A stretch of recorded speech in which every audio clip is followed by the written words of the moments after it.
Uh, all right, let me just double check that we are in there. I always get nervous that it didn't go. Also at the end, I'll read through the questions. Okay, let's make sure this is all right, perfect. We are live. All right. So, welcome, Josh. Now, first question. How do I say your last name? I'm not positive. No, it's Domagani. It's very Italian. Donnie. Okay. I guess that was easy. I kind of read it like that, but I was like, "Oh god, let me not jack up somebody's name." Yeah, all good. Well, welcome to Real Estate Coffee Talk. Thanks for Now, having me. did you bring coffee? I brought, because I'm a diva, Dalgona coffee. Okay? That's I even put it in a Booze. mason jar so people can see. It's like milk with ice and then like a froth um coffee grinds, a little bit of sugar, frothed on top, and then you mix it up. That's very bougie. Do you use Yeah. like what do you use, like an espresso for that, or you make it you like It's soak in the it's like beans? equal parts. You just pour like it's iced milk, and then you take a little bit of coffee grind, sugar, and some hot water, and like a I think it's called an emulsifier, and you mix it up to make it frothy, and you pour it on top.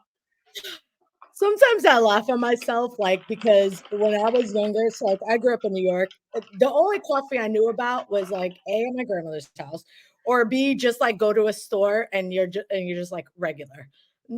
And now I feel like Right. we're such divas, my sister's always like this is I said it on another show, but my sister goes to Starbucks, and it's embarrassing. She's like, I'll do a oat milk Pike Place and 2/3 decaf." That's Yeah. what she says. I'm like, we've come so far. Man, growing up, like my family was no one in my family really did coffee. And like I still remember the one time I went to Starbucks with my dad and he's acting like he's hot shit, like he knows what he's talking about. And he's like, he orders an open latte, and I'm like, that says open late. Like there's the menu. I'm just kidding. Okay. It's not that There's bad. a Kevin Hart little skit about when he went to Starbucks and he was, like, stressed because 'cause they're like, "Hot or ice?" And he's like, "I don't like," there's just so many options. I, Yeah. uh I grew up my grandmother used to give us coffee, like, after school, but it was mostly milk, and still, she'd be horrified at us being like, I can only drink oat milk, and then if you, like, stir it a certain way." I'm pretty basic. Like, at home, I drink Spanish coffee, but it's just black, no Oh, sugar. wow. Okay, you're Just brave. old people status. That's what that's what happens. Right. Alright, enough. We could be here all day talking about coffee, but we won't. So, Josh Dimagani, what sorry, this is so not PC, but what nationality is that name? So I think the name is Italian, but most of my heritage is Iranian and Turkish. Oh, What I okay. know about history is the Ottoman Empire and Turkey moved around and assimilated other people. Yeah. I'm guessing the name got mixed in then. Yes, that's similar to so my maiden name was Benucci, and, Ooh, my dad was Puerto Rican. So we swore that there was some Italian ancestors because Benucci doesn't sound very Puerto Rican. But then we did Ancestry, and we are 0% Italian. So wow. maybe there was a lot of, like, Portuguese in there, so I'm thinking maybe, that could a lot of times it was like Benucci with the E, and then someone made it Benucci. I don't know. Dang. We Okay. we're obviously dorks together. Okay, Yeah. real estate. So, tell us a little bit about yourself. Like, how long have you been in the real estate game? Right. So I got started. I got my Indiana real estate license for the first time January of 2019. So I am a month away from 5 years. Oh my gosh. Okay. So, I got mine. You're way further along because that's not a long time. So, I think I Right. got licensed in either yeah, I think it was mid 2019. And I'm like, I gave up on real estate like 3 years later. Most people do, yeah. Yes, it is hard. So in that time, but even if I hadn't given up, I mean, in 5 years for you to have gotten where you've been is Yeah. insane. And just from me watching you on Facebook, I thought you've been in this a long time. So tell us like how when you first got started, how did you, we'll get into the details, but how did you so quickly get from just started to now owning brokerages in two different states or the same Right. brokerage in two states? Yeah. So I got very lucky. I'll kind of give the genesis story. So I actually thought about doing real estate in 2015. Yeah. I interviewed again. I lived in Indianapolis. I interviewed with three big national firms, and the pitch was terrible. They're like, now keep in mind it's a cheaper market, so that's a factor here. But they said the average full time agent in their office would make about 45, 50 grand a year. That's that wasn't incentivizing for me. Correct. And the turnover rate of new licensees was like 75 or 80%. I don't think 75% of people suck. So like when I see a number that high, I'm like, there's a reason. And then when I saw that same number at all three companies, that's what made me think like maybe this is like an industry issue. So I didn't do real estate. Instead, I went to go manage at a hotel. I did that for a few years. I mean, I love the job, but like at one point, do you know Martin Scorsese, the filmmaker? Yeah. Yeah. Like, I'm in charge of his presidential suite at the hotel while he's in town scouting locations for a film, and, I Yeah. worked with, Andrew Luck's team for he was doing, like, a that's the Colts quarterback at the time, I'm Right. emotionally tied to him. So anyways, I had this, like, super important job, and I made 15 bucks an hour. So Oh, so yeah. I was like, all right. So eventually I went to work at a co-working space in Indy. I was there about 6 months. One of my tenants was a criminal defense and civil rights attorney. His name is Jeff.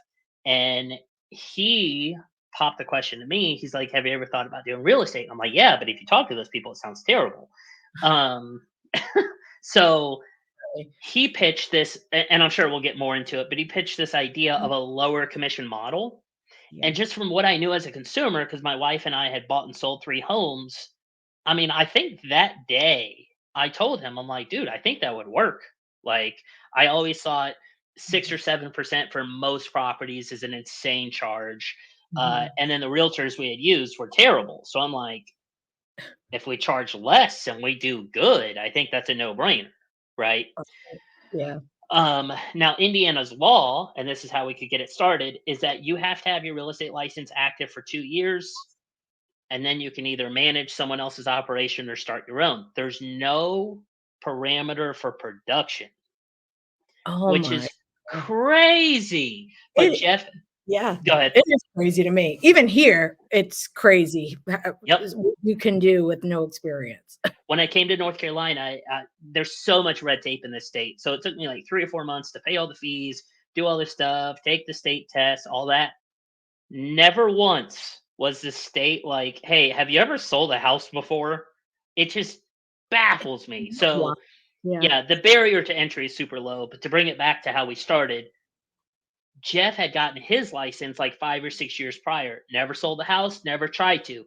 He kinda had this idea for a long time, and he was waiting to find the right person or people to help him start it. So our Yeah. agreement was he was kinda my sugar daddy, so to speak, and he put up all the money to get the thing started. I was the blood, sweat, and tears with an emphasis on the tears. Yeah. Um, and 2 schlubs who had never done sales started a real estate company. Yeah. Oh my gosh. Okay. I love this because first of all, I definitely want to circle back on that barrier of entry thing because that to Yeah, me is the wildest thing about real estate. How you can just and I'm very much like a self-starter. I don't like people telling me what to do. So I would have never done well on like teams and stuff. yeah, But I couldn't believe that you could leave real estate and yes, if you wanna be good and you wanna do well, you can get some sort of mentor to help you through your first few transactions, but you don't have to. yeah. Is crazy to me. Okay, but we'll go back there. Well, Okay, actually, I to no, beat a go. dead horse, it's also crazy. If I wanted to cut hair for a living, that's 1,500 hours. If I Yeah, wanna sell houses in Indiana, it's 90. I don't know what it is. I assume it's like 60 or 90 out here. right. Yeah, yeah, I think well, like, the class is, like, 70, 78. 75? Yeah, 75 or something like Okay, that. I think it's, yeah. like, 79. I think it's something But around. crazy in comparison to other licenses that exist. Right, and all you're doing it's almost like when you go and get like a barber license, you have to actually do the cutting of the hair. right? Mhm. But here you don't ever have to sell a house to be licensed to sell a house. Yeah. You just go, which is terrifying. Once you know, like on the consumer side, you almost don't know all the stuff that goes into it. But once you're on this side, I was like terrified writing up my first few contracts and stuff. Oh, yeah. So that's a whole thing. But all right, we will definitely come back to that. So you got your sugar daddy. Yep. I hope no one listens to that, just one clip of that. So you got your sugar daddy, whatever. So how did you like you had been selling already prior to that, right? Or you literally No. got your license and started going? I got my license and we started a company. Oh, okay, because he had the license already for a few years. Yes, so then Got he it. had to take a 24-hour course to get his actual managing broker's license, the equivalent of the BIC license out here. Right, right. So I think we were up and running by, like, March That was of it. 2019. Okay, cool. So, and I really want everyone who's watching or listening to like keep an open mind because Josh will be the first to tell you he's probably like not the most popular person or this concept isn't the most popular, but I mean, I'm of the opinion, hey, do you, right? So, if someone can do the quote unquote full commission model and does well, do you and you're Right. confident in Yeah. that, then you shouldn't be a threat and vice versa. So I really think it's cool to see how people are doing this. So how did you first kind of like launch and start marketing this new concept? Right. Um, I would say, and this still rings true today, I'll bring it to North Carolina in a second, but I would say all time for sell by owners have been our target market. These Okay. are people that want to sell their home. They don't want to pay 6 or 7%. Right. Like that's literally our model, right? So when I got started, I just called FISBOs all day and I was terrible at it. I would call legitimately 30 to 40 for sale by owners, and this could be new calls or follow-up calls, whatever, before I made one appointment. Oh my God. Um, Fast forward 5 years, and like last week, I called three FISBOs. I made two appointments. Like you get really good at it when you've heard the same rebuttal 40,000 times. Right. But FISBOs, I mean, largely were what we built the company on. Now, over time, and this is something we'll get to later, I'm sure, but the more houses we've sold, we solicit reviews on Google from all these people, and that feedback has generated a ton more business for us than FISBOs ever would. Okay, so you got to be good at what you do because FISBOs, like I don't have trouble getting along with people. But FISBOs are a tough group, man. Like, I feel like a lot of them have, not all, but a lot of them have a very similar personality. And that personality is usually like, I'm smarter than you are. Yep. So, Um, what were some of like the strategies you used to convert them to like listing?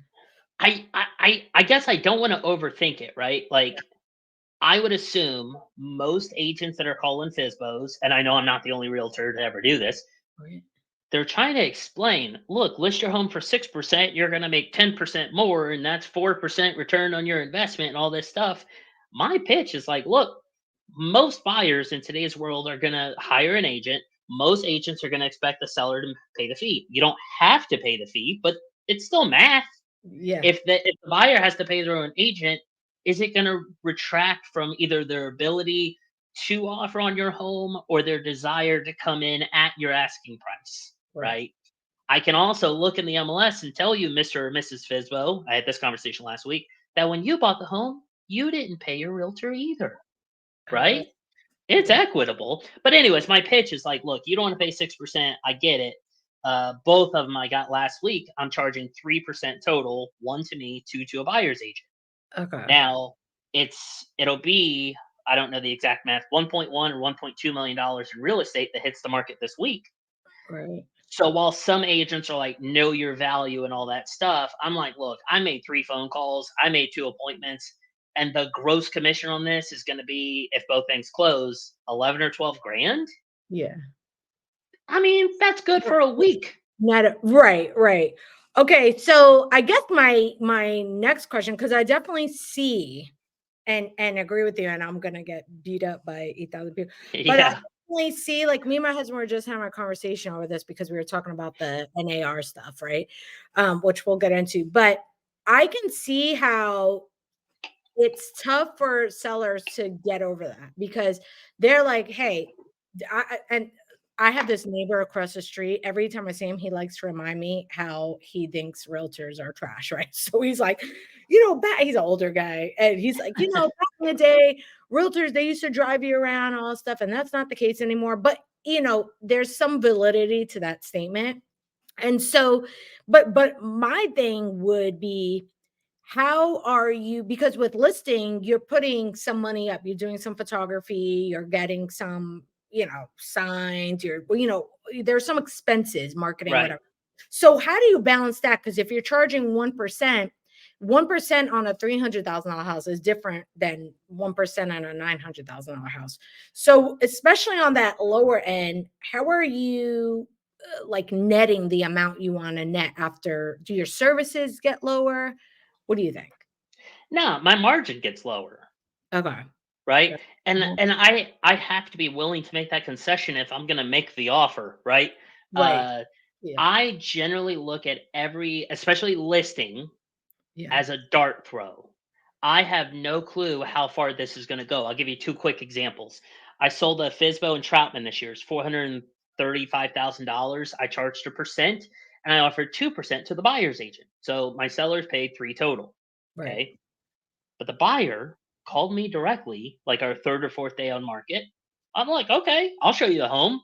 So I Yeah. show him the home. He's like, dude, I love it, but I got a problem. I'm like, what's your problem? He goes, I got a home I need to sell in Concord. I was like, that's not a problem. Yeah. So now I take on that listing in Concord. So now I'm working three sides of two transactions. And I go through all the legal parts of explaining how dual agency works in the state of North Carolina and how it can limit my role in the transaction a little bit. Right. Yeah. But the net result is I had a FISBO that I thought would make 4,300 bucks for me. And it ended up, I think all said and done, being almost 25 grand.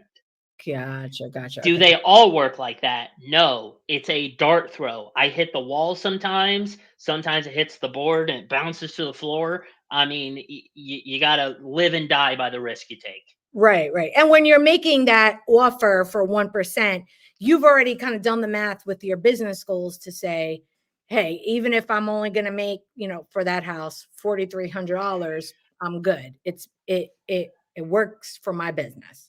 Yes, but don't. I also look at it in comparison to what I would be on the open job market. What I mean by that is, Right. I think most listings probably 30 to 40 hours total work. If you take the, going out to meet with them, going out for photos, going to closing, and all the phone calls, emails, and texts in between, I think it's 30 or 40 hours on Mhm. most listings. Right, right. If I make $4,300 for 40 hours of total work, I know it's going to take 3 months, Yeah. but total work, it's over $100 an hour. Okay. I'm Okay. not, my value on the open job market's about 20 or 25. Yeah. Right? This is Right. a huge win for me individually. If I was a rocket scientist and my last employer was NASA, I would not be saying this. Yeah. I Does that make sense? Yes. And that's kind of like my husband's in sales, but not real estate sales. So he used to kind of like during so if I got licensed in 2019, I was fairly new when all the 2020, 2021 stuff was crazy, right? Yeah. So I would be like, I want to get a listing. If I'm going against a seasoned experienced agent with the good name, the only negotiating power I have is really with that commission. Right. Typically during that time, if you had a pulse, you could pretty much sell most houses, right? And so when I was giving people discounts, my husband would be like, "Why are you discounting?" Because this I discount everything because I'm too nice. But I was like, "Well, I thought of it the way you did. Like, hey, this house, it's in a prime neighborhood, great schools. I know this thing is going to go under contract in a day. I'm Yeah. gonna spend 30 days. I know this client is easy, like who the client is factors into what I'm gonna charge. And Yep. yeah, if I come out and I'm gonna make, 1.5 or 2% off of this, that's good money for this. So, but yeah, I always make that offer knowing, all right, if I end up bringing a buyer, if it ends up turning to another sale, that's just a bonus. Right. what I'm gonna charge with that is what I'm willing to work for. And I would say in that regard, I mean, more agents discount than will openly admit it. And I know this. I see the settlement statements. Yeah, I have seen settlement statements on 440 transactions in 5 years. yeah, Everybody discounts. yeah, Occasionally, now the reason they don't advertise it is because they may want to start with six or yeah, start with seven. We all discount. and then I go to just, right, yeah, my firm is willing, and we're not exclusive in this regard, but we're willing to publicly say we're open to it. right, Yeah, right, which starts the conversation. Okay, so I guess my next question would be, because you and I are both in a lot of the same Facebook groups, we've yeah, seen the conversation, right? And I mean, I've been on the buyer side where, especially during 2020, 2021, getting a buyer and closing them was a nightmare, right? Just, right. so how has your experience or have you kept up relationships with buyers agents when they're seeing these quote unquote discounted fees? Um, how has that been for your business? So to be clear, you mean when we offer 2% to a buyer's agent instead of a 2.5 or a 3? Great. Yeah. Mhm. Yeah, no, I've gotten some death threats. Um, uh, I'll say that. I mean, it's so idiotic. Like, Mhm. I love being a realtor. I hate real estate. It's Yeah. Oh, so a Yeah. quick example. I was selling a home a few months ago, and I'll never forget this conversation. This lady calls me. She hadn't shown the property to her buyers yet, but she was like, I noticed it's 2% to the buyer's agent. I'm like, correct. And she goes, if I get my buyer to submit a very strong offer, would your seller consider offering me 3%? And I told her, I said, you need to have this conversation with your buyer. Right. And she was like, "Well, how do you know I didn't?" I'm like, "Because if you did and they were open to it, they would pay you the third percent. But instead, you're calling me directly and you're asking if I can make the client whose best interest I am to represent pay more money, will your seller pay me more money?"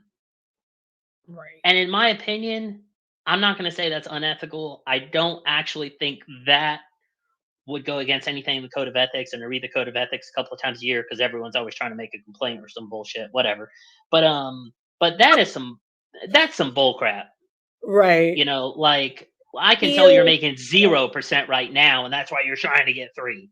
Yeah, and it feels gross, like, so I would never do that for to I personally, and it's whatever the way I run. To me, it's like it is what it is, right? And Yeah. if they're doing it at the house, the only one that I've been vocal about, and I got chewed up and spit out in some of these Facebook groups. And let's just be clear, nobody understands the law about mentioning commissions. They think it's like the against the Everything's a antitrust mention commission. violation. Yeah, everyone's like, Yeah. "Violation." I'm like, "No, you can mention the commission. You can't all say, 'We're all gonna come together and charge 3%." I'm like, "Read the rules." God, thank you. But, like, so for example, there's a builder in the Charlotte market, I'm sure they do this in other markets, that is offering $1,500. Yep. I personally, for my business, I wouldn't ever stop my buyer from buying with them. But if they did, and I would say, you have my blessing. I send you on your way. I just can't keep up with a build and all that crap for $1,500 for Right. 8 months. Like I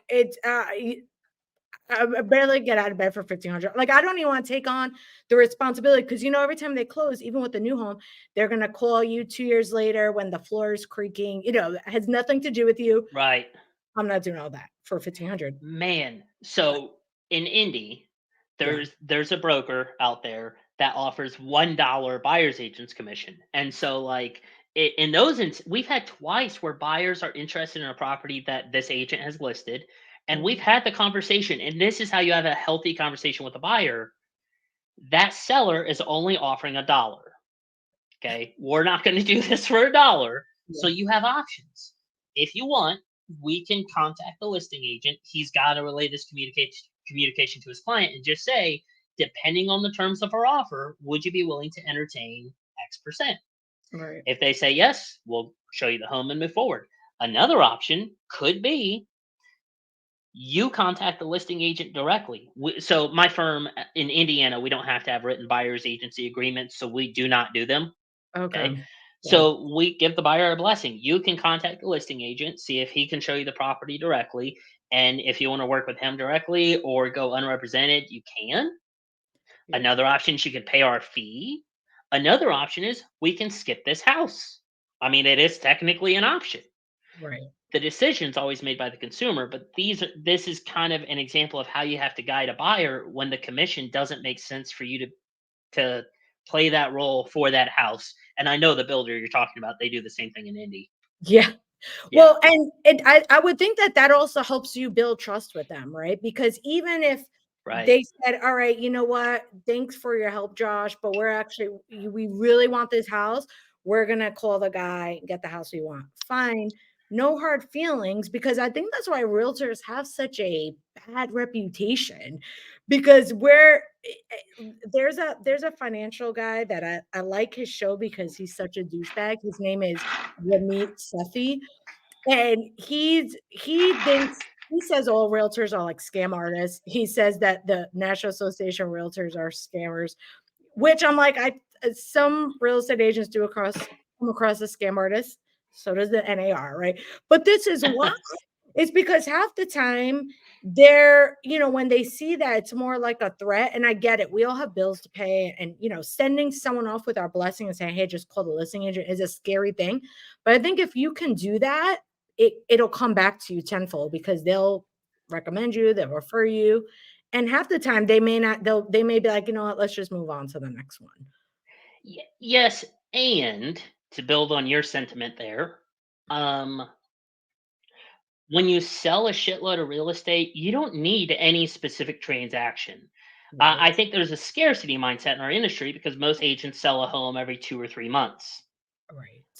I think I have 5 listings going on right now. If one of them called me and said, "Hey, I don't like you. I don't like the service. I changed my mind." Whatever. Okay, here's the release. I wish you the best of luck. And it creates a weird sales flex. Like I had a lender set us up with a buyer recently, and especially I usually am the first point of contact when people call in. Right. So I'm talking to this buyer. We have a good conversation at the end. He goes, "So why should I use you or your firm?" And I told him, "Because we don't need your business. We would love it. I think we would do well with it. And if you read the reviews online, I think you're going to see we have a very strong team. But if you go somewhere else, we're good." And Yeah. if I was a consumer, I would at least wonder why is that? Does that make Yes. sense? Yes, because that's so different from what you would get from most agents. Even agents I've seen that do well, um, it's hard. I talk to a lot of agents about their marketing, right? And Right. people always wonder like why people don't call them. I'm like, because it's the same reason when I walk into a store, I can't stand when someone's like, Can I help you with something?" Or when you walk into a car dealership, Right. you have three people at the, because no one wants to be like sold to right away. They'll follow you for a while and then they'll contact you right when they're willing to go, because you just got to hope you're the agent that they call, right? And that's the thing. People don't want this like commission breath type experience. I like calling it that. Yeah. Yes, it's my favorite phrase in real estate. And and I'll attest to the fact that sometimes if you just give honest opinions and feedback and responses to potential clients, Yeah, it produces results. Like there's a guy in Indy. Well, he lives in Oregon, but he has investments in Indy, and he's asked me twice for my opinion on something I had no professional involvement in. yeah. I gave it to him, and he has sent us like 10 clients in the last 2 years. Isn't that You know, crazy? Yeah, right? And it's like I could monetize that interaction, but I would argue I am yeah. right, just in the Right. long run. Exactly. It's like an investment in your referrals kind of. And, I think when Right. people are willing to see like they can just approach you for something without being sold to right away, then Yeah. they're like, hey, send my guy here. Cause then it also shows you don't need the business. You're able to put food on the table in your house without, Right. without him. So, okay. So, well, real quick before I get into how are you getting all the business, but how did you make the decision to grow from Indy to Charlotte? And like, how are those two, or have you found any differences in those markets? Ooh, good question. Um, So my wife and I were pretty set on the fact that we wanted to move anyway, even prior to real estate. We talked about Texas, North Carolina, whatever. So personally, it was on the table. Right. Um, we've had a lot of success in Indianapolis, but in Indianapolis, the median sale price, I mean, it just hit like 290. Oh, wow. So it's always been in the back of my head. I'm like, I think this percentage based savings would make more sense in a more expensive market. Now, by that same token, I could have gone to San Diego where the average home's like 1.1 mil. Right. So it was a blend of personal and professional. I wanted more expensive. I wanted no winter. Um, yeah. Yes. And I feel that. then Even outside of that, it's more arbitrary, I'm right? from up north originally, and I'm like 59 degrees. It's freezing. I'm over this. So Yeah, we went to the Gastonia City Christmas parade last night. yeah. Everyone, I mean, it's 65 degrees. Everyone's got pants and a hoodie. I'm there in shorts and a t-shirt. I'm like, this is great. Yeah. After a while, your blood thins, and then call me like 10 years from now. You're like, it's freezing out here. Yeah. I Okay. mean, So how has it been different how long did oh it yeah. take to kind of build up here? And then what were the differences? Transactionally, there's a lot of differences, a ton. We don't have due diligence in Indianapolis. I mean, we have a inspection period, Yeah. but we don't have a non-refundable amount of money at stake at that stage of the transaction. Uh, for the love of God, I'm still waiting for North Carolina's offer to purchase to be less than 17 pages, and and I just want an offer deadline. Like I Yes. sometimes I think about writing my congressman and just see like I don't know what people do that for, but like if that worked, because like Yep. you submit an offer out here and you just wait, Yeah. Oh, and there's no sense of urgency. yeah, and then Yeah. on the and it's tough because you gotta like write dates in the offer, and I'm like, well, these are the dates. If you would have accepted my offer 4 days ago, now we gotta Yes, that's adjust. always what drove me crazy. Like when you set up the due diligence or the closing date, by the time they accept it, it could be, if you submit it on a Friday and now we're down to Monday. If you're building a 14-day due diligence, now you just shaved off like 20% of it. We need Right. to change that. But It's, the average age of realtors in North Carolina seems to be 85, so we gotta it's wait for them to be done, and then we can, like, talk about changes. yeah. Um, Oh, so due diligence is a big change. Also, the fact that the offer to purchase as it's written doesn't have any contingencies is very odd. yeah. Um, it's very pro seller. I think this market and then I wasn't here during the height of COVID, but I can only imagine how crazy these documents would have been with what was going on in the market. Right. Yes, when you're on the buyer side and you're putting up $25,000 in due diligence for a first time. Listen, that was the most traumatic time, and I only did this for 4 years, right? But I had a client buying a house.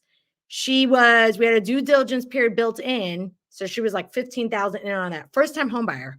And in any other market, these would have been golden buyers. They had done everything right. Young couple, they had 100 something thousand saved.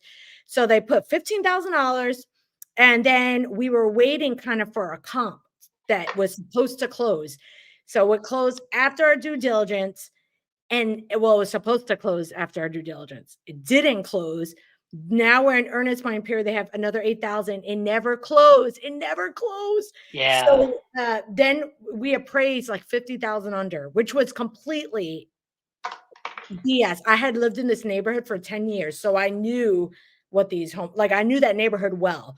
But what it appraised for was a joke. It was almost like sometimes these appraisers try to control the market on their own. That's a whole Yeah, nother. if we do an appraisal episode, it'll have to be like a 12-hour live stream. Right. So I can just vent because I'm Yeah. like, the fact that we have consumers' money in North Carolina specifically. So everyone outside of North Carolina is probably bored to tears right now. But in North Carolina, right, you have this non-refundable amount of money that is tied to inspections and appraisals pretty much Yep. entirely, right? The fact that, okay, inspections one of those things you at least have an idea, right? Or you can rely on your realtor to at least give you the basics, like of what the condition of the house looks like. You're going to see it, your realtor's going to see it. Appraisals, Yes, you can go ahead, you can pull some numbers from the MLS, but it's a completely subjective process. So what one person's opinion is, and they like to show math on there. It's BS because the comps I had, like one of the comps she used was this house that was um on a whole nother block. This is a 1200 home community, right? So one block is completely different than another block. But Right. she compared to one house that was like the same size. You walk down the yard and it was a drop off completely. So the sellers, I mean the new owners had to build in a deck so they would have any usability on that backyard. Right. Compared to the one that we were buying that was on a cul-de-sac, half an acre lot, biggest lot in the neighborhood that backed up to the nature preserve. And she was comparing them. And I'm like, what planet am I on? So yeah, anyway, we could be here Man, all. no, I mean, but it's an interesting topic. We had an appraisal come in light. Just to, I'll shit on appraisals one more time, and then we can move on. Uh, we had an appraisal come in light in Yeah. 2021, and I'm a nerd, and so I read the appraisal report line by line, and I found on page one of the UR they wrote or they checked the box to say the housing market was stable, and I was like, where are you at? It Right. hasn't been stable for a year and a half. Right. Nothing It's is stable. This and I Go ahead. am unstable right now.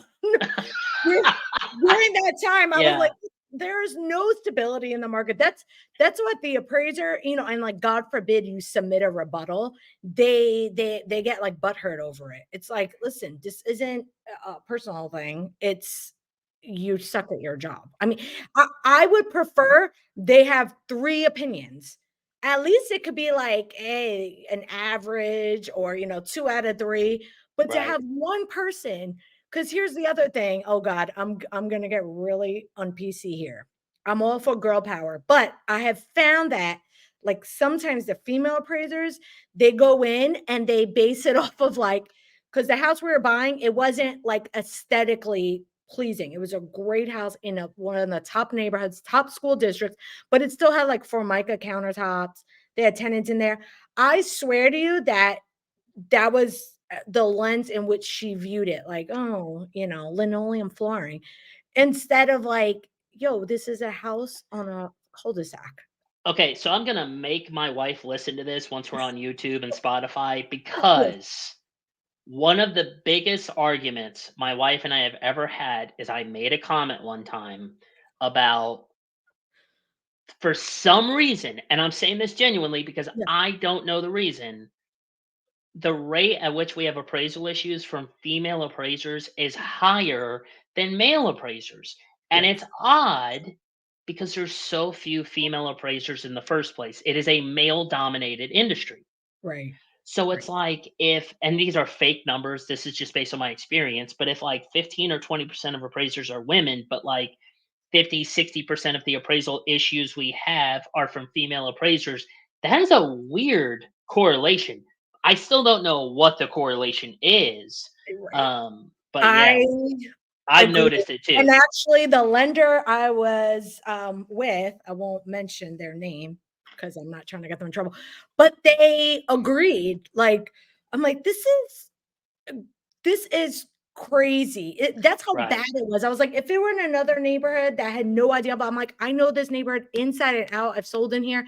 I prepared them for a $20,000 probably appraisal gap, which everyone at that time was paying.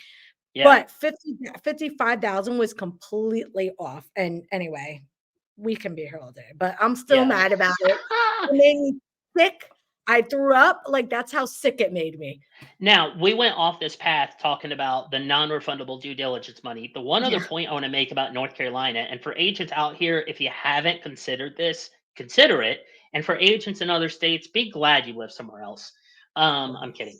Uh, the combination of the non-refundable due diligence with the seller's right to make no representation about the components of their home is bullshit. If Right. you know your roof leaks and you choose no representation, and a buyer submits non-refundable due diligence, they discover the roof leak during the inspection, they ask you to fix it, and you say no, and it puts them in a position to potentially walk away from the deal and forfeit that money to you, that ain't right. Mhm. No, Now, does it no, happen often? I don't think so. But the fact that it could, I think somebody's got to change that. it's crazy. It's also so bizarre to me. So, like in New York, from what I remember, agents up there don't even write the contracts, right? Yeah, they have They attorneys. get attorneys write them up, and to me, there's like at least some extra protection there before I put in my money. And I think in New York, they actually do their inspections first before they actually go under contract, which also makes more sense to me. So if I knew, hey, this house was going to appraise, I don't mind putting up a deposit, but to make it dependent on these things that are completely out of a buyer's control Right. is outrageous to me. So I'm glad there's some balance left in the market. So it's a little bit more normal now. Yeah. But okay. So with both Indy and here, because I know you've grown really. How long have you been in the Charlotte market now? 2 years. Okay. So you've grown a ton. So during that time, how are you marketing? How are you finding these people? I know you're making calls, but I also know Google is a big part of your business. So tell Yeah. us more about that. So Google is a lot bigger for us in Indianapolis so far than in Charlotte. In Indianapolis, in a month, I usually get 5 to 6,000 sets of eyes on us on Google. In Charlotte, it's about 4 to 500. Yeah. Um, and that's kind of the same path we took in Indy. Like in Indy, the first month we had Google was, I'll never forget this. It was May of 2019, Yeah. and we got 33 views. And I was like, how are they finding us? We're on like page 12 of the results, Right. right? Um, and now most things you can search in Indianapolis, we're going to show up number one or number two, and it's great. Awesome. But it comes. There are some things we do on the back end with SEO that obviously no one's going to share how the sausage is made. But the Right. number one thing, or sorry, two things I wanted to hit on. Yeah. One, if you have a Google page, you have to interact with it. Google is selfish. Google wants to be the number one. My all my Google phones are lighting up. It wants to be the number one place people go to search stuff, and in order to do that, the results have to be trusted. Okay, and Right. the more you interact with your Google page, the goddamn. Okay, And do you else? the more it helps. Yeah. Okay. The second component, and this kind of sucks for realtors, I don't think every realtor on earth should have a Google page. Okay. Because what you create is the Charlotte metro market where you have 19,000 options for consumers. There is nothing else on earth where there's 19,000 options for the same product or service. Right. So, one thing we do a little bit differently is we solicit the reviews to one Google page per market. We don't always show up for everybody, but when we do, our review count is so much higher. Right. Okay. Even in Indy, like you can pick on anybody. Carpenter has an office in every suburb. And if you look up Carpenter in each suburb, it's been in business for 20 years. It's got 10 reviews and it's 4 stars or something like that. Ugh, yeah. When we show up, it shows like 4 years in business, I think, 225 or 30 reviews, and we're 5 star rated. So, like, we're never going to have the market recognition. We're a small company, but you Yeah. get the market separation because, like, this option shows up that looks, I mean, even on surface level, so much different, Right. right? Yeah. And in North Carolina, my next step, once I get to this point, is to Mhm. start adding agents to our team out here because for two reasons. One, I don't want to sell all this real estate myself. Yeah. And Mhm. then two, just as you can solicit reviews at a higher rate, that's good for business and it's good for your SEO results. I still Yes. think on an individual level, having a Google page, give it a shot, interact with it all the time, post stuff on it, reply to reviews. Uh, have other people search until they find you so you can gauge, okay, I showed up on page 8 for my friend. A month later, I showed up on page 6. Okay, I'm doing something right. Right, that's a big improvement. Yeah. So, because this is always kind of not always, but I feel like people really struggle with getting the reviews, right? So I've always told people do it when you get the clear to close, right? Because sometimes you send it out after closing and it's like everyone's in the mix of moving and stuff like that. But I know you are always sharing reviews you've gotten. So how are you, like, what's your strategy for getting people to actually fill out a review? Man. Ask them to send out a review. Yeah, I mean, we do it after closing, and I Okay. send 2 solicitations for it. So the first one I'll do the day of or the day after closing, Right. and then I'll wait like a week. Because the other thing is, as realtors, what are we doing? We're making people move. Yeah. You're not gonna stop moving to leave a Google review. So then I wait a week. I'm like, "Hey, just a reminder, if you get a minute, this would be greatly appreciated." Yeah. And I mean, we get a shitload of reviews, but keep in mind, I have 15, 16 agents producing in our other market. Okay. So, like in a month, I have 15 to 20 usually closed transactions so we can send those links out. Even if I get 8 reviews, it looks like a shitload to everybody else. Right. But That's a for lot. us, it's like a third.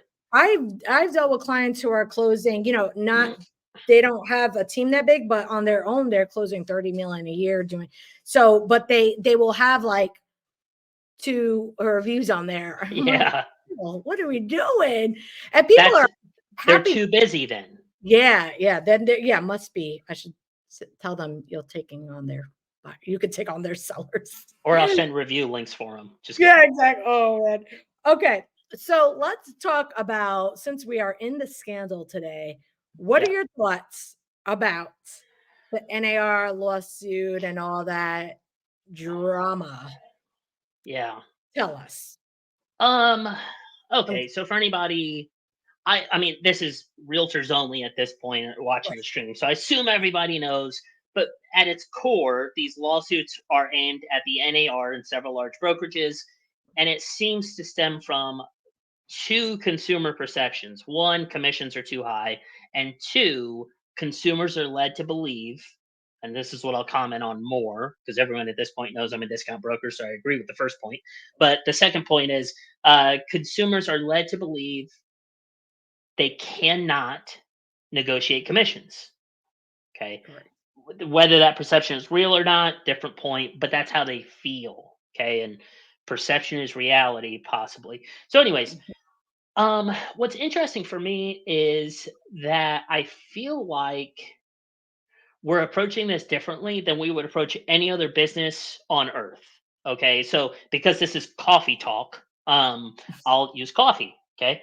Uh, Uh, I already finished my whole Dalgona. Mine is Um, cold. Great, disgusting. Yours was Um, cold. so let's use Starbucks. Yeah. So, well, actually, before I use Starbucks, I'll make this point. Negotiable. Okay. So with negotiations, I think negotiations permeate every aspect of your life, and you always have 3 options: yes, no, or how about. Okay. If my wife says, "Hey, I'm gonna make chicken for dinner," I can say that sounds lovely. I can say I'm You better. kind of chickened out. Okay, my chicken levels are high, or I can say I have pork marinating in the fridge. Can we do that tonight? We'll do chicken tomorrow. That is yes, no, and how about. If my kid says, "Can I have dessert?" I can be like, "Buddy, you got leader of the week at school again. Yes, you can have dessert."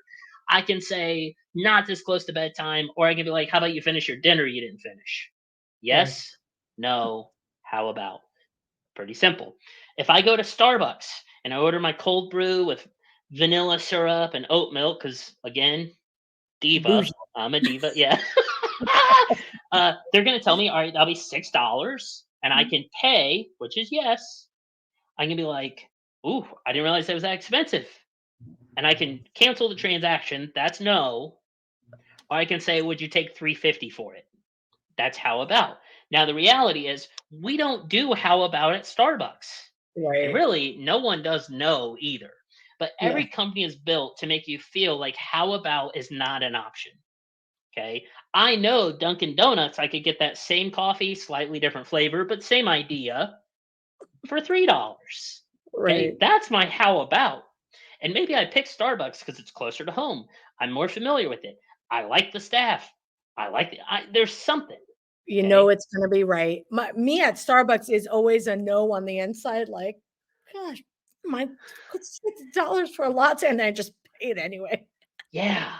Man, Terrible. it's so bad. But that's Yeah, yes, no, and how about exist. right. Why consumers feel like an agent aligned with a company has to tell someone that how about is an option is weird to me. There are companies in every market that tell their agents you cannot take below X amount.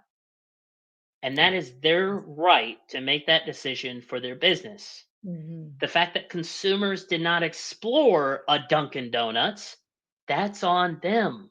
Yeah. I believe how about exists in every market in terms of real estate. I don't think Starbucks is going to negotiate, but I do think a Keller Williams agent may make a business decision to take a lower percentage on a higher end home. Right. So that's just the piece I can't wrap my head around. And if I had to make a bold prediction, I mean, this part's not the bold prediction. The Missouri case will be appealed. There's cases popping up in other states now. We got one in South Carolina, one in Texas, the national one in Chicago. Um, I don't think they're going to win. Yeah. Now, Those counts. Mhm. yeah, but all that said, I think one of the questions you had sent me is do I think anything's going to change with commissions? That was my next question. Yes. Do What do you you, think buyers agency well, I guess twofold, and I hear these opinions from like friends and stuff. So, do you think buyers agency as it operates now is going to go away, or do you think it's just we're going to explore that how about option and just plug it in somewhere else? if I could accurately predict anything, I would currently live in the Yucatan Peninsula. That was stupid. I No, don't know, but feel like do you think buyers agents are going away? Because one thing I will say is outside of the US, buyers agents really aren't a thing. Not that I know of. yeah, I know like Australia, England, all that stuff a is lot of everything Europe. listing agents, right? So do you think that's where we're headed in the next decade or so, or do you think we're just going to adjust, I'm change the comfortable strategy? saying this. I think if buyer's agency goes away, and it'll never go to zero, like it'll never completely go away, but so few agents would, or so few clients would choose it. Right. If buyer's agency goes away, I don't think that's as bad for buyers as they think. And I say that for two reasons. Listing agents, if a buyer wanted to be like do sub agency, for example, Yeah. and it's the type of agency we never talk about, but if they want to Yeah. do sub agency, I still got to treat you with honesty and fairness. I still got to disclose material information on I know about the home. Right. I already have that as the listing agent. If I know the roof Yeah. leaks and my seller chose no representation, I still got to be like, "Hey, the roof leaks." Yeah. Right? I still You so still owe nothing them changes there, honesty.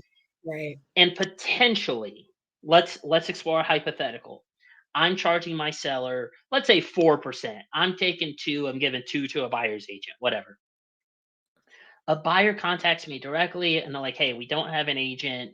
If we go with you, would you do this whole thing for 2%?" I can say yes, no, Yeah. or how about, right?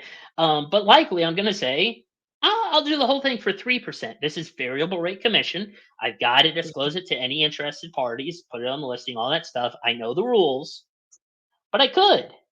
And the Yeah. buyer would save a percent, right? Maybe like I've also had a couple of times where a buyer's like, I'll work with you directly if you can contribute X amount of dollars towards my closing costs. Sure. If I'm making more Mhm. money, my seller's paying the fee they already thought they were going to pay. Both sides understand my limited role, and you get money at closing. Sure. Win. Yeah. Right. Because there was a guy so there was like a firestorm on one of these realtor Facebook groups are the best, such as this one. But no, there was one of these, I don't remember which group, but they were talking about this agent in Texas. So I'm curious to know your thoughts because I guess he was kind of a discount agent, but the thing I like about Your thing is you are running your business, you're full service, you're doing your job, but you're offering a lower rate. What Right. annoys me is people like this who this guy, I guess, was saying, hey, he'll give back 1% or he'll work for 1% with new construction, whatever. So he just sends out showing agents, right? Like his little like harem of agents to these new construction communities. They sign off on the contract. If the builder's paying 3%, this guy's keeping 1% for himself, crediting them back the rest. And Yeah. so agents were up in arms about that because it is trashy.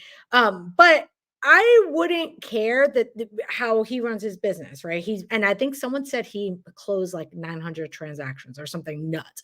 The thing that annoys me is that's what gives us a bad name with builders because they're taking advantage of the system. So you have like good builders like True Homes, all these people who are paying these 3% buyer commissions, but they're getting used, which I think over time will that start dying out because someone is doing something like that, crediting them back. I mean, but it's the same thing as builders are doing right now. Yeah. Builders are offering so much in financing concessions. At the end of the day, we're all trying to get the deal to the closing table. And if the buyer perceives, and in my case, if the seller perceives, being a lower commission agent, if somebody perceives savings, they're going to go for it. And if they perceive savings without sacrificing service, it is a no brainer. So Right. I know I'm beating a dead horse at this point, but like, man, the other reason I think lower commissions and rebating commission to buyers on new construction, I do that as well. Yes. The reason I think this is fine is you think about how much realtors spend time doing things that don't produce money. Yeah. There are agents out there that are posting new home walkthroughs and I'm at this mastermind event and they're doing this. And I'm like, you know what? I haven't seen in 6 months a closed deal, Are you right? talking? No, I mean, with you, genuinely, Yeah. I guess I still don't know. Are you a producing agent or no? No, Okay, negative. I'm not. That's why it's funny. I had someone like reach out, one of those like spam texts, whatever, for a team, and I'm like, listen, if you should just check MLS before you call people because I've sold like 3 houses this year. Like I do this marketing thing like full time. So no, I'm right. not. But I mean, there's a lot of people I could see it's I think it's a blend because some of that stuff I think is almost an investment in your marketing. Like when you're not busy, I'd rather you be out and about posting videos like you are busy because like you said, imitation is reality. But yeah, I also be open to flexible ways because you can say I won't work for less than 3%, I won't work less than 3%, but it's like that age old thing. Again, wisdom we see on these Facebook groups is 1% of something is better than 0% of any, I mean, Right. so we have to be in a market with 19,000 licensed agents.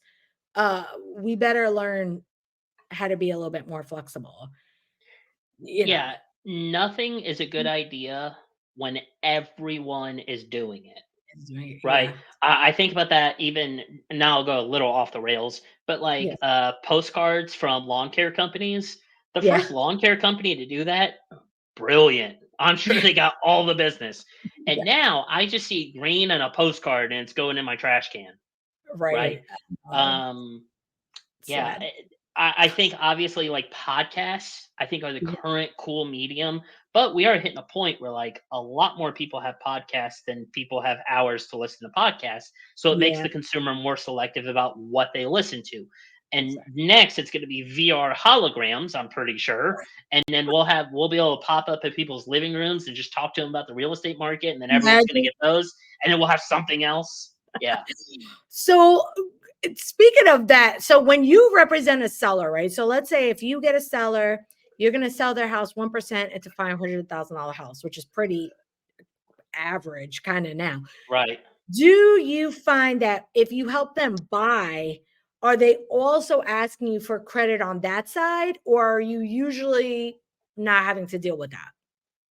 It doesn't come up. Most credits are gonna be new construction related, and I Okay. usually don't have an issue because new construction, it's I mean, nothing's going to come up on inspection. They have to sell it with certain standards for new Mm, builds. right. Um, and I've never had an appraisal issue to date that wasn't immediately resolved by the builder. Yeah, yeah, It's exactly. really just wait till Okay. closing. So people don't you because they're getting a discount from you on one side, that doesn't necessarily mean on the next side they're like, hey, can you also do this side for 1%? If they do, it's a negotiation for both parties. I mean, we've been talking about how consumers should know you can negotiate commissions, but so can the agent. I Right. have absolutely told consumers in some instances, no. Yeah. You know, I have there's one investor in Indianapolis. We worked with him a couple of times. He is terrible to work with. And he overprices his homes and Oh, he yells and curses. And so he came to us with another property that he wanted to sell for 1% and he wanted to overprice it by 20 grand. And we're like, no, yeah. we'll do it. We'd be happy to sell your home. We're going to charge you 7%, 5 to us, 2 to the buyer's agent. And he's like, well, why would you charge so much? And I'm like, we have the right to charge whatever. You don't have to pay it. Right. And if you want to Yes. contact another agent, That's such a good okay. I know I'm going off my 10 questions, but with with okay, because this is where I get traumatized. Everyone says go after listings, but my experience with listings is if you're like, hey, yes, I will, because this happens with for sale by owners a lot too. A yeah, lot of times they think their house is worth a lot more than it is, right? right. So do you say, hey, yes, I will charge you 1%, but my comps are showing that you have it on Zillow for 5. It's really about 470. So if you agree to come down to 470 or 475, we can list it for 1%. Or else you can charge 1% and it still be sitting there. So is that kind of how you work it when you're offering that? For overpriced for sale by owners, generally two things. One, I ask them, how did you come up with your price? Yeah. And they may talk, the number one thing they talk about is price per square foot. And if I die one day, my headstone will say, price per square foot is not how you evaluate real estate. Right. Okay, Oh, because it has to do with location and yeah. amenities and like what else is going on. Like I have a house right now that is a higher price per square foot than its comps. Yeah. It has two full length driveways, one that wraps around to the backside of the house and goes to a basement level full one car garage. Wow. I'm Yeah. like, that's a lot of fucking concrete. Yeah. Okay. But anyways, so how did you come up with your price? Okay. Yeah. Okay. And then two, I think the best way to disagree with anyone about anything is to educate. Yeah. So I let them explain to me their nonsense, and then I let them know, look, there's two ways that we evaluate real estate. One, what's a buyer going to pay? Two, what's it going to appraise for? Both are guesses, but I can see that buyers in your area are active around this price point. And I think in the current market, now this was the exact opposite of during COVID, but in the current Yes. market, we're on a decline. So no matter what price we get, I mean, I think we're going to appraise because Right. homes were worth more 6 or 12 months ago. Right. But on a decline, the important part is getting the buyer. On an incline, the important part is having a plan in place for how you're going to overcome a low appraisal. Yeah. And Okay. that's been the biggest flip flop over the last 2 years. Yeah. That way, once because that has to factor into your price that you're offering is because you don't want to sit there with the overpriced listing for 6 months. Because Yep. that's a pain. Okay. So, I think well, before we go, we will wrap up, but if you have questions, I should have said this in the beginning. Yeah, crap. We may have to come back to it. You can come back and answer in the comments later. If you Yeah. have questions now, though, drop them in. I'll get them, but if not, we'll come back to it. Um, Tell us about this raccoon memorial because I have been holding off for a week. Yeah. I want to know it all. Um, I'll tie it in real quick to agent marketing, but I think the key to marketing is you have to be authentic, Yes. right? And my authentic being is to have fun. Yeah. Okay. So I'm working with these clients. This is when I was still in Indy, and they had first approached me with a budget of like 800,000 to $1 million for a lake house, which in Indy that is luxury living at its finest. Um, but the first day we were touring homes, I always show up to the first house about 15 minutes before I tell my clients to. Just I'll turn on the lights, open the window coverings, Right. familiarize myself with the house, all that stuff. But as soon as I show up, there's a dead raccoon on the front stoop. And I'm like, and it had rained obsessively for like 3 days. So this raccoon was like waterlogged, like he drowned Oh, in precipitation. so Yeah, nasty. it was so bad. So so my clients get there and I have now covered this dead raccoon up with leaves that I found next to like a bush or something. And I have this like little memorial, and they're like, "What's under the leaves?" And I'm like, "Well, if you guys want to stand on the covered porch, I'm going to give a brief eulogy for Herbert." And I stood there and I was like, "We're gathered here today to say goodbye to Herbert. He left this earth way too young." And I just talked about a dead raccoon for like 2 minutes standing in the pouring rain. It was brilliant. And but the point, I always uh try to crack jokes at showings. And like one time I was showing a quadplex to a church because they were going to buy it and use it as a halfway home for some of their congregation members who were dealing with addiction issues. Right. And we go in one of the bedrooms, and there's like a 15-foot mirror on the ceiling above the bed. That's awkward. And I'm there with like two pastors, and I'm like, "Well, this is so you can lay in bed at night and reflect on your day. Let's keep going." Yeah. And I'm just Well, yeah. one thing I love about your stuff that sticks out is your world's it's like world's okayest realtor or something like that. Yeah. Closing sign. But you're so right because it has to be authentic to you. So like Right. if you're not this crazy, I tend to communicate with humor too. It's like It's the trauma. best defense mechanism. Yeah. Yeah.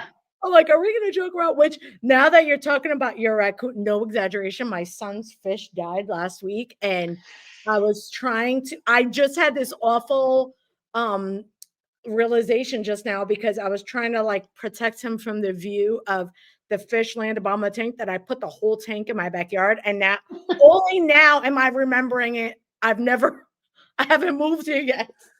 That poor fish corpse. Yes, I'm Um, gonna have to. I don't even want to know. Uh, listen, we've had hamster. I had a hamster that uh, unalived himself in a cage, and it was like in rigor by the time I dealt with it.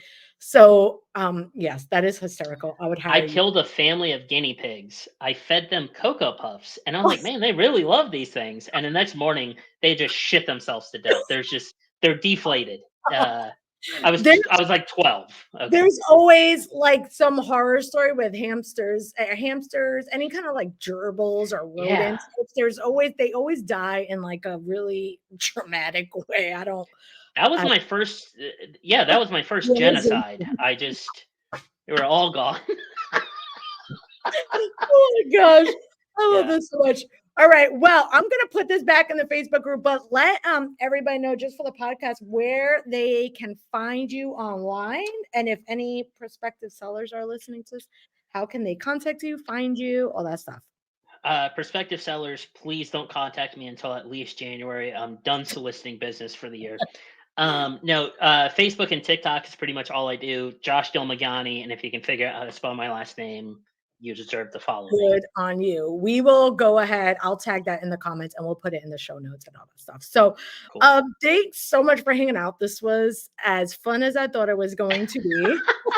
Yeah, no, and genuinely thank you for having me. I got good vibes for you on social media, and this was great. Oh no, yes, thank you so much, and have a Merry Christmas. And I'll talk to you soon. If there are comments, I'll tag you later, and you can come back and answer any questions people have. But Sounds good. people, I'm sure, still love you, and I wish you continued success. Cool. Thanks, Sarah. All right, see you soon. Bye. Bye.